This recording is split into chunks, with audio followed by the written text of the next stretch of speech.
Okay, well, U2, The Unforgettable Fire.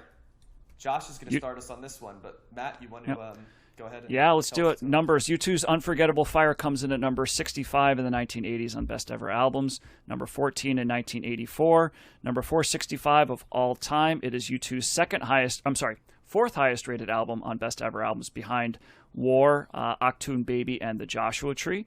U2 comes in at number 24 in overall artist rankings on Best Ever Albums, and this album also did not make Rolling Stone's Top 500 list. Okay.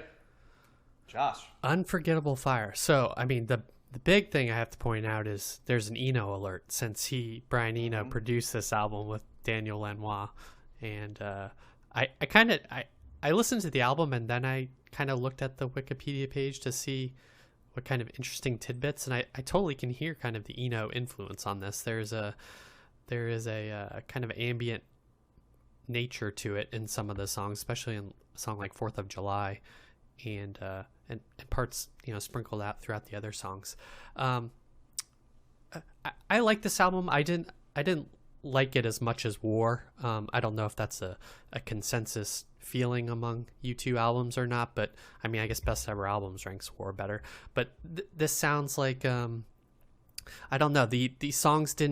Some of the songs didn't stick out as much to me as War did. I feel like they were kind of the overall album as a whole sounded like it was. What am I trying to say? I think War kind of tried different things throughout the album, and I think this is more of a piece with itself. There's kind of a definitely lyrically, thematically, I think about America. I mean, would you agree? I mean, like, there's yes. I think yeah. I mean, just on the title tracks alone, you can pick up on that with like just In the Name of Love's about Martin Luther King Jr., and then they go back to him again a second time later. Yeah. And, yeah. Mm-hmm. Yeah, but the things I do like, I'm kind of noticing they have a signature guitar sound now with the Edge's guitar, and they kind of have that constant like high pitched like strumming that is, I guess an example ringing, of it would be, would you say? Yeah, ringing like sound in the is how I describe it. Yeah, Pride in the Name of Love, like kind of the opening of that kind of comes out throughout the album, and I noticed it this time. There's that like chicka chicka chicka this sound that's like exactly always in the background too. Yeah. Yep, it's a little echoey, but yeah, it's something that they seem to come back to, and kind of makes them U2 when I listen to this. The A Sort of Homecoming, which is the opening track, I felt like Bono kind of sounded different initially in the beginning of the track, but then he's got this kind of great like yell when he's singing the lyrics that I really responded to. They're still very very talented, and the things I liked about them on War are still present here. Just kind of the Edge's guitar is great still. I really like Bono's voice. I think that works really well here. To be honest, I didn't really pay attention to the lyrics that much. I was trying to pick up more on the music side of things, but now that you mentioned the whole America thing, I did feel that throughout. The song Bad seems to kind of have this really like kind of builds throughout and has this kind of epic feel to it. And the bass on Indian Summer Sky, which is a track I liked a lot, was also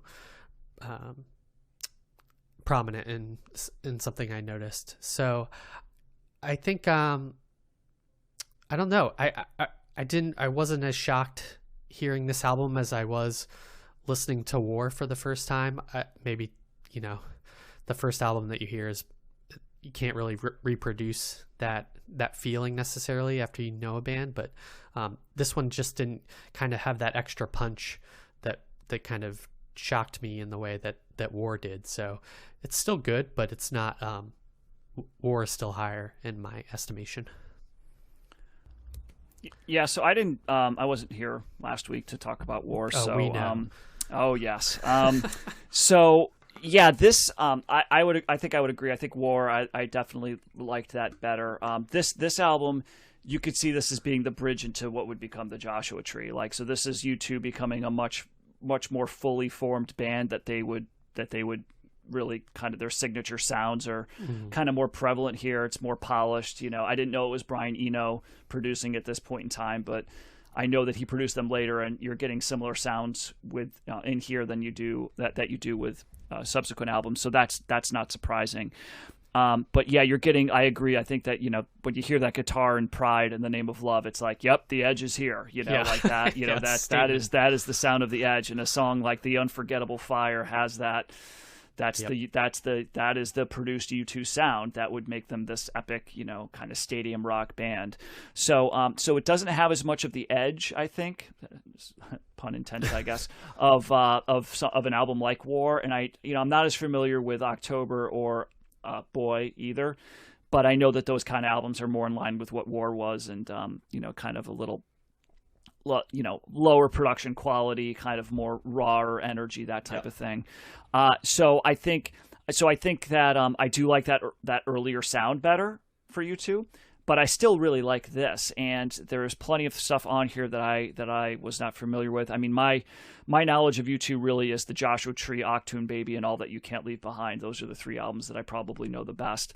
So I definitely liked listening to these records. I had a similar reaction listening to a song on here as I did with an REM with a Pretty Persuasion, because I think Bad is a freaking fantastic song. I mean, that the way that builds, Bono's vocals are immaculate on that song. Just like showing the power, the force that he is of a lead singer. Yeah. And actually I was listening to this a little bit. I was hanging out with my brother last weekend, and he was basically saying that he thinks that Bono has the best, like, pure rock and roll voice like ever, not just like the metal, like soaring vocals and stuff like that, but just a pure rock voice. And I was like, I don't know who else I would, I didn't really, have an answer to say somebody's better, because Bono's right up there. I mean, say what you will about his lyrics or his politics or whatever, personality, people, whatever about him, but his vocals are freaking real. And especially on a track like that, just showcasing, how powerful that is just great. I like the first half better. It started losing me a little bit around, Elvis Presley in America, MLK. Like, I don't know. I wasn't terribly feeling it towards the end of the record. That's kind of how I felt too. It's remarkable. Like, it really dropped off there for me. It's just started. It's not bad. It just kind of faded away. I thought a sort of Homecoming and Pride in the Name of Love, Wire. I think that these are Unforgettable Fire. I think it's a really strong start to the record, and then it just kind of Promenad's good. 4th of July it's fine. It's a what is it? An instrumental. Bad is, and then Bad is I love that song. That was like, that's one of my new favorite U2 songs. I really enjoyed that. So I did enjoy this quite a bit. There was some stuff I didn't know, a lot of stuff that I didn't know. But yeah, I think compared to War, which I know I mentioned in my notes that I really what is it? New Year's Day is my favorite song, and there was plenty of new songs that I heard for the first time last week listening to that I think stands out a little bit more. But yeah, this to me is U2 finding their grandiose, mega stardom sound. It definitely sounds different in that regard compared to War. But overall, thumbs up. It's a pretty solid record, just not as strong as War was, I guess. Yeah, I was pretty effusive with my praise of War, and I think the first three U2 albums are very good. Boy and War in particular, I really like. October is a little bit more up and down, but still has highs. This version of U2 is not my favorite, I'll be honest with you, and like, U2 is a feast or famine band for me. It really, the best way I can describe it, guys, is the more earnest Bono becomes, the more I disconnect with U2 a little bit. And I found this album a little boring at times, to be quite honest. There wasn't, to me, the energy that War had. It's a good way to put it. I felt it was overproduced, not in that the producing was bad, but it took some of the soul out of it a little bit, and it just didn't feel as vibrant to me as War did. Yeah. Mm-hmm. And I think that is what I struggled with a little bit.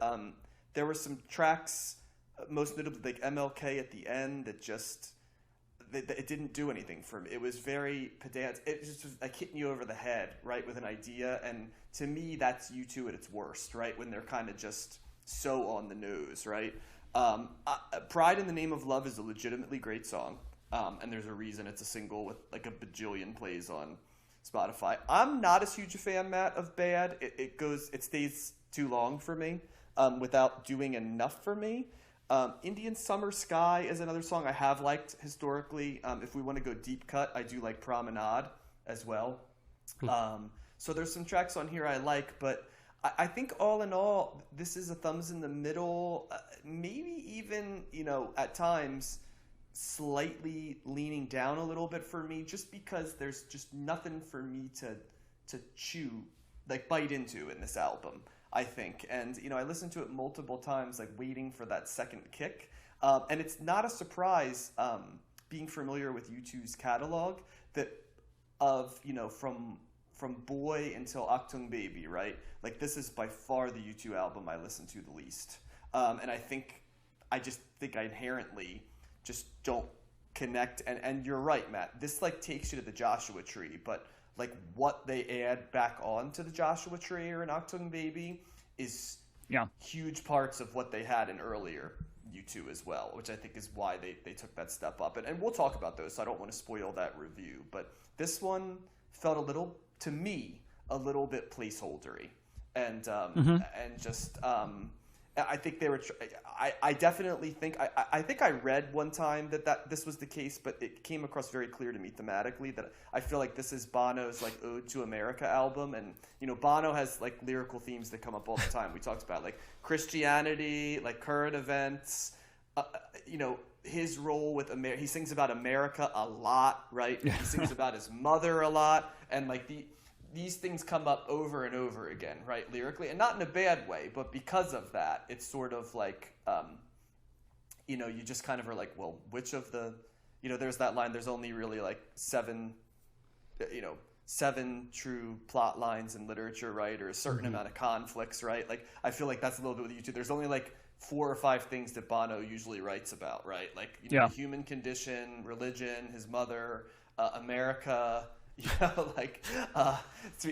it's not a bad thing, but it's just sort of like, it has to be mixed to me with the energy that the rest of the band and his passion, his vocals comes with, and I didn't have enough of that. It was much more of like a Bono album to me than it was the rest of the band, this one, compared to War, where it felt like a true team effort. Now this one also had the edge, right, in there, but at times, like, the other parts of the band just didn't, ring out as much as I would have liked them to, and what it sounds like when they're operating at full length, Yeah, that makes sense. Yeah, there is like an energy that's in War that wasn't here. Well, like, compare it to a song like One that comes later, right, where you have a lot of Bono and a lot of edge in that one, right, but then you have that steady bass line underneath with like the drum that's just like hitting, on time right behind it. And that, to me, that's like the epicness of both Edge's guitar playing and Bono's singing, but also the steadiness, of the rest of the band, like propulsing it, forward, or giving it the refined nature of it. Like, I just didn't feel like there was enough of that on this album for my taste. With Pride in the Name of Love being, to me, the clear deviation from that, and that's why that's the biggest song on this album, I think, because it's like, it's a great tune. U2, right? You know what I mean? Yeah. It's like it has all the things, right? And it almost teases you a little bit, and then it's like, And this wouldn't be the first Eno album that we didn't love the back as much as we love the front. That's something that's come up in the Eno albums, for the most. It's kind of what he does. That's part of his oblique strategies. It's just it's more experimental, right, on the back end most of the time. Yeah, so. Yeah, it was weird because I felt the same way. I was just like, oh, maybe I'll, as this goes on, maybe the more I listen to it, the more I'll like, oh, now I see what's going on. And I just never really, after Bad, Indian Summer Sky was decent. But yeah, the last 2 tracks in particular was just like, wait, well, how did that go again? What did that sound like? It was very, that was the forgettable part of the Unforgettable Fire, I would say, for me. Oh, look at that. Yeah, I'm usually not the words guy, but I just did some word stuff. Nice. I like it. But I'm not gonna. Yeah, I see what you're saying, and I can understand how the earnestness can be off-putting, and you know, it's. I'm not going to argue with that. I can get off-put by that as well, but it isn't as strong as the earlier stuff for sure, I would say. It's not a bad album. It just doesn't transcend for me. Is I guess how I'd say it. Yeah. It's also probably not as consistent, right? I would say that too. Like to me, there's some very high moments on here, though. I would not say don't listen to the Unforgettable Fire. It's got some really great moments on it, but it's gonna be kind of in the middle of the road, I think, for me at the end of the day when we're comparing this to other albums. So, yep. So I just saw Eno and Lanois produce Joshua Tree and Octung Baby also. Yeah. Yeah. No. That's what they're. Yeah. I think I realized he did this one, but yeah, I absolutely knew he did Joshua Tree and Octung Baby. They're like, he's as synonymous with them to me as the band is, right? Yeah. Yeah. Yeah.